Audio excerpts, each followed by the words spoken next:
name's Jeff King, and I work at Calosso and Son. I've actually married into the family. My wife is part of the 4th generation. We've been in business since 1924, and during that time we've relied on the Mokelumne River watershed. At the beginning we relied on all the material grown in and around that area, and now we rely on the water that it provides all the farming areas in and around Stockton and Lodi area. Hi everybody, I'm Kathy Grant, City of Lodi Watershed Program Coordinator, and today we are in Stockton at the Calosso and Son boxmakers. And I am David Hines. I'm a longtime employee of Calosso and Son, which was a family-owned and operated box manufacturer since 1924 here in Stockton. We're at a little different location than where we started, but we've been here at this location since 1950. So I bet you're wondering what boxes have to do with anything. Well, boxes are a big deal. Boxes are what get produce to market. In the day, back when we were talking, all the produce that was made in San Joaquin Valley and other areas, obviously, all were done in wood.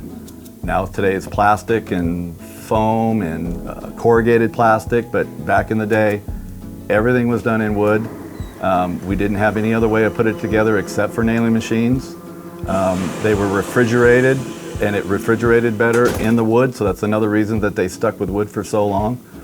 Here's an example of a half, we call it a half crate, which is a 15-pound asparagus box that was farmed 99% of it in the Delta area of west of Stockton.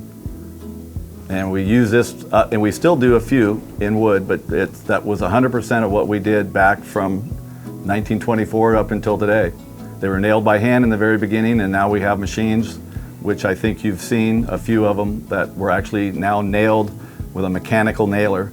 But that machine was built many years ago in the 1940s, and we still use them today. So in the old days, Calosso and Son would have gotten their wood from the upper Mokelumne River watershed? Correct, right. There was several mills that would be in our area, plus more than Northern California, but basically most of it all came from Northern California.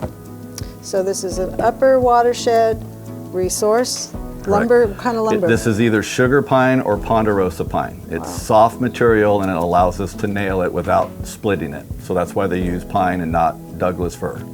And then the lower watershed would have been where the produce came from. So it was asparagus. So what do they pack in your boxes? It would be asparagus, well, cherries? Asparagus, cherries, walnuts, peaches, apricots, tomatoes, almost everything in the valley that was grown here in the day.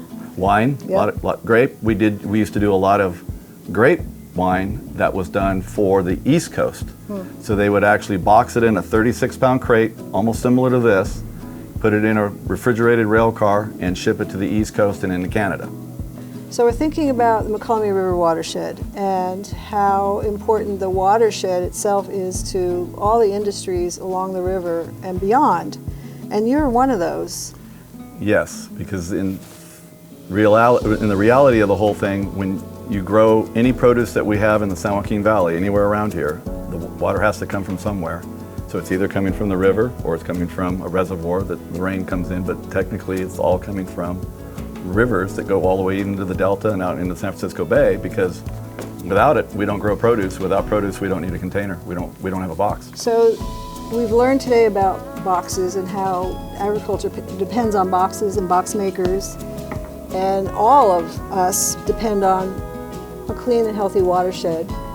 And we appreciate it when people take care of the resources wherever they are, kayaking or fishing or swimming, or not wasting water so that agriculture has enough to do business, and box makers who now are making recyclable products, which is kind of a big deal now. And we're all in this together, and hopefully we're good neighbors, and we're taking care of our watershed and the limited resources that each watershed has. So thank you today for You're welcome. your Thank you stories. guys. Okay. Yep.